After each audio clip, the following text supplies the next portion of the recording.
Your income says you're doing fine. Your lifestyle says you're comfortable. But your bank account tells a different story. Because somewhere between being not poor enough for help and not rich enough to optimize, the middle class gets squeezed. Not occasionally, systematically, quietly, and most people never realize how much extra they're paying for simply existing in that middle zone. I'm a Jazz. I have a master's in finance, and what I'm about to show you isn't just theory or opinion, it's a pattern that shows up again and again when you actually break down where money goes, how systems are structured, and why being in the middle can sometimes be the most expensive place to be. This is what we call the middle class premium. It's the sequel nobody talks about. Because if the lower income bracket pays more due to lack of access, the middle class pays more due to lack of leverage. You earn too much to qualify for subsidies, discounts, or financial aid. But you don't earn enough to hire advisors, structure taxes aggressively, or buy your way into efficiency. So you end up paying full price, everywhere, all the time, often without realizing it. Let's make this real. Meet the Reyeses, a dual-income household earning $95,000 a year. On paper, they're doing well. Stable jobs, a decent apartment or home, a car, maybe two, some savings maybe. They're the definition of financially okay. But okay hides a lot. Start with insurance. The Reyeses pay higher premiums than both lower-income households and wealthier ones, but for different reasons. Lower-income households often qualify for subsidized health plans or government-backed programs that reduce monthly costs significantly. Wealthier households, on the other hand, can structure their assets, use high-deductible plans strategically, or bundle policies in ways that reduce long-term costs. The Reyeses do neither. They pay standard market rates with limited flexibility, often overinsured in some areas and under-optimized in others. Then comes education. When their child applies to college, they face one of the most frustrating realities of middle-class life. They earn too much to qualify for significant financial aid, but not enough to comfortably pay tuition out of pocket. Wealthier families can write checks or use investment income. Lower-income families receive grants and need-based support. The Reyeses, they get loans. Full-price tuition financed over decades. Taxes are where things get even more interesting. On paper, the wealthy pay higher marginal rates, but in reality, they often pay lower effective rates due to deductions, capital gains treatment, and strategic planning. The Reyeses, earning mostly W-2 income, have far fewer options. Their income is taxed directly with limited room for maneuvering. Every additional dollar they earn can push them into higher brackets without the tools to offset that increase. This is where the idea of a middle-class tax starts to take shape. Not a literal tax, but a combination of inefficiencies, missed opportunities, and structural disadvantages that add up over time. When you quantify it, the number is not small. For the Reyeses, it comes out to roughly $14,000 a year. Not because they're careless, not because they're irresponsible, but because the system is not built for optimization at their level. Convenience is another hidden cost. Time becomes the most scarce resource in middle-class households. Both partners are working, schedules are tight, energy is limited, so they pay for convenience, food delivery instead of cooking, subscriptions instead of one-time purchases, financing instead of saving and buying outright. Each decision makes sense in isolation, but collectively they create a steady drain. This is not about blaming behavior, it's about understanding context. The same decision that looks inefficient on paper might be completely rational in real life. If you're working long hours, spending extra to save time is not laziness, it's survival. But it still comes with a cost. Now layer in the concept of opportunity cost. Wealthier individuals can deploy capital in ways that generate returns, investments, businesses, real estate. Their money works for them. The Reyeses' money, in contrast, is often tied up in expenses. Mortgage payments, car loans, insurance premiums, education costs. These are not optional, they are necessary, but they limit the ability to invest aggressively. This creates a compounding gap, not just in income, but in growth. Over time, the difference between having capital to deploy and having income to manage becomes significant. The wealthy optimize, the middle class stabilizes, and that difference shows up in long-term outcomes. There is also a structural element that is easy to overlook. Many systems are designed with thresholds. income cutoffs for benefits, eligibility limits for programs, phase-outs for tax credits. These thresholds create cliffs. Cross a certain line and you lose access to support entirely. The Reyes's sit just above many of these lines, close enough to miss out, not far enough to compensate. This is where the middle class often ends up subsidizing both ends of the spectrum. Through taxes, through full price payments, through participation in systems that redistribute benefits elsewhere. It is not always intentional, but it is real. The psychological aspect adds another layer. There is an expectation to maintain a certain standard of living, not luxury, but respectability, a decent home, reliable transportation, education for children, occasional leisure. These are not extravagant goals, but they come with costs that scale quickly. Social comparison plays a role here as well. The middle class is often surrounded by people in similar or slightly higher income brackets. This creates a subtle pressure to keep up, not in an obvious, flashy way, but in small, consistent ways that add up. Better schools, safer neighborhoods, slightly nicer cars. These decisions are rarely about status alone. They are about security, opportunity, and quality of life, but they still increase financial pressure. So what can be done? Because understanding the problem is only useful if it leads to action. The first strategy is tax optimization. Even within the constraints of W-2 income, there are opportunities. Tax loss harvesting, for example, allows you to offset gains with losses in investment accounts, reducing overall tax liability. It requires some planning, but it is accessible. Not just for the wealthy. Health savings accounts are another powerful tool. When used correctly, an HSA functions as a triple tax-advantaged account. Contributions are tax-deductible. Growth is tax-free. Withdrawals for qualified medical expenses are also tax-free. For middle-class households, this can be one of the most efficient ways to reduce taxable income while building a long-term safety net. Education planning requires a different approach. Understanding how financial aid formulas work can make a significant difference.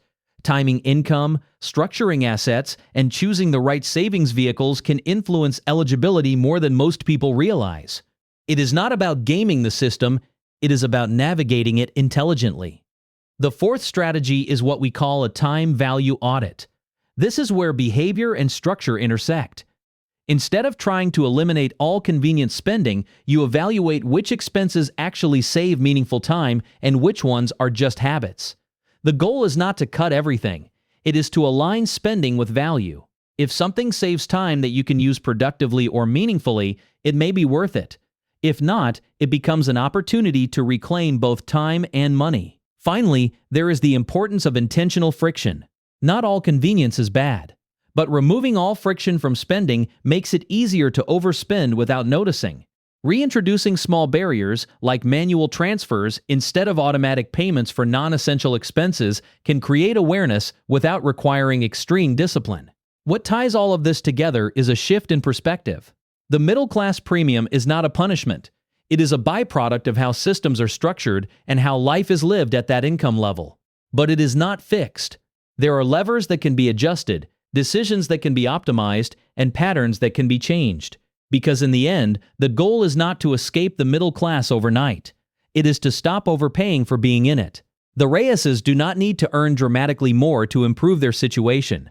They need to keep more of what they already earn, to reduce the invisible costs, to close the gaps created by structure and behavior. And once they do, something interesting happens. The pressure eases not because life becomes cheaper, but because it becomes more intentional. Because the real problem was never just income, it was everything quietly taking a piece of it. And once you see those pieces clearly, you can start taking them back.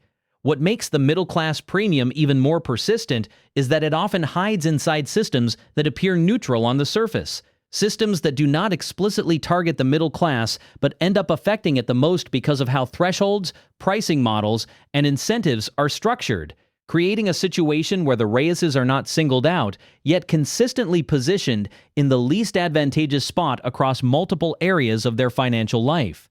Take financing as an example, because this is where the illusion of affordability becomes most visible. The Reyes's can qualify for loans. That is the key difference. They are considered low risk enough to access credit, but not wealthy enough to avoid using it. So instead of buying assets outright, they finance them. A car becomes a monthly payment. Furniture becomes installments. Even smaller purchases get split into easy EMIs. Each individual payment feels manageable, even small, but collectively they create a constant outflow that includes interest, fees, and long-term commitments that quietly increase the total cost of ownership far beyond the sticker price. Contrast this with the wealthy, who often avoid these costs entirely by purchasing outright or leveraging low-interest debt strategically in ways that generate returns elsewhere. And contrast it with lower-income households, who may not have access to as much credit and therefore make fewer financed purchases. The middle class sits in the middle again, with just enough access to debt to use it frequently, but not enough leverage to make it work in their favor. Housing is another area where this dynamic plays out clearly. The Reyes's are likely to stretch their budget to live in a good neighborhood, often defined by school quality, safety, and long-term property value. This is not a luxury decision. It is a strategic one, especially if they have children. But it comes at a cost. Higher rent or mortgage payments, higher property taxes, higher insurance premiums, and higher overall living expenses. Wealthier households absorb these costs more easily, while lower-income households may rely on subsidized housing or lower-cost areas. The Reyes's pay full price for access, and that price is often inflated by demand from people just like them. Even something as simple as groceries reflects this pattern. Bulk buying, discount hunting, and price optimization require time, storage space, and upfront cash. The Reyes's often have some of these resources, but not all consistently, so they shop for convenience. Nearby stores, smaller quantities. Branded products. It is not dramatically more expensive in any single trip, but over time, the difference accumulates. The same applies to utilities, subscriptions, and everyday services. Convenience becomes a recurring premium. There is also a subtle but important factor related to risk tolerance. The middle class tends to be more risk-averse, not because they are inherently cautious, but because they cannot afford major setbacks. Losing a job, facing a medical emergency, or making a bad investment has a larger relative impact, so they choose safer options. Insurance coverage that may be more expensive than necessary. Savings accounts with lower returns but higher liquidity. Stable but slower growing investments. These choices reduce downside risk, but they also limit upside potential. This creates a paradox where the middle class pays more to avoid risk while also missing out on opportunities that could reduce long-term costs.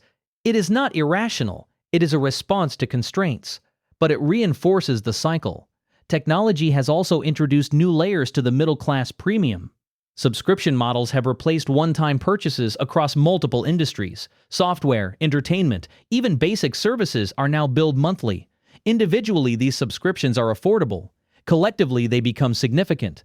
The Reyes's might not notice a $10 charge here or a $15 charge there, but over a year, these add up to hundreds or even thousands of dollars spent on services that may not be fully utilized. At the same time, digital convenience makes spending frictionless. One-click purchases, auto-renewals, saved payment methods. These features are designed to reduce effort, but they also reduce awareness. The easier it is to spend, the harder it is to track. And for a household already managing multiple financial responsibilities, this lack of visibility can lead to gradual overspending without any single decision feeling significant. Another overlooked area is career-related expenses. The middle class often invests heavily in maintaining and improving employability. Professional certifications, courses, networking events, work-related travel, even clothing that meets workplace expectations. These are not optional in many cases. They are necessary to remain competitive, but they are also costs that are rarely reimbursed fully and are often paid out of pocket. Higher-income individuals may have these expenses covered by employers or can absorb them easily. Lower-income individuals may not face the same expectations. The Reyes's, again, fall in the middle, responsible for funding their own upward mobility with no guarantee of immediate return. Even retirement planning reflects this imbalance. The middle class is expected to save independently through retirement accounts, often with limited employer matching. They are told to plan for decades of future expenses while managing present-day costs. The wealthy can rely on diversified income streams and assets. Lower-income households may depend more on social safety nets. The middle class must build its own safety net, often with tight margins. When you add all of these layers together, the picture becomes clearer. The middle-class premium is not a single expense or a single decision. It is a network of small, consistent disadvantages that compound over time. Each one is manageable on its own. Together, they create a significant financial burden. But this is also where opportunity exists. Because unlike fixed taxes or unavoidable costs, many of these premiums can be reduced with awareness and strategy. Not eliminated entirely, but minimized. For example, restructuring debt can make a meaningful difference. Consolidating high-interest loans, refinancing when rates are favorable, or prioritizing early repayment on the most expensive debt reduces long-term costs significantly. It requires effort up front, but the impact compounds over time. Similarly, aligning spending with actual usage can cut unnecessary expenses without reducing quality of life. Canceling unused subscriptions, switching to annual billing where it makes sense, or negotiating service rates can reclaim money that would otherwise go unnoticed. Even small changes in purchasing behavior can have an effect. Buying durable goods instead of cheaper, short-lived alternatives. Planning larger purchases to avoid financing. Using comparison tools to identify better pricing. These actions do not require extreme discipline, just intentionality. On the income side, increasing efficiency matters as much as increasing earnings. Maximizing employer benefits, taking full advantage of tax-advantaged accounts, and timing income or bonuses strategically can improve net income without changing gross salary. The key is to recognize that the middle-class premium is not inevitable. It is common, but not unavoidable. It exists because of how systems are structured and how decisions are made within those systems. But once those patterns are visible, they can be adjusted, because in the end, the middle class does not just pay more. It pays differently, through time, through missed opportunities, through small decisions that seem insignificant in the moment but add up over years. And the goal is not to eliminate every extra cost. It is to understand which ones are worth it and which ones are quietly costing more than they should. Because once you make that distinction, you stop being passive in the system, and you start designing your way through it.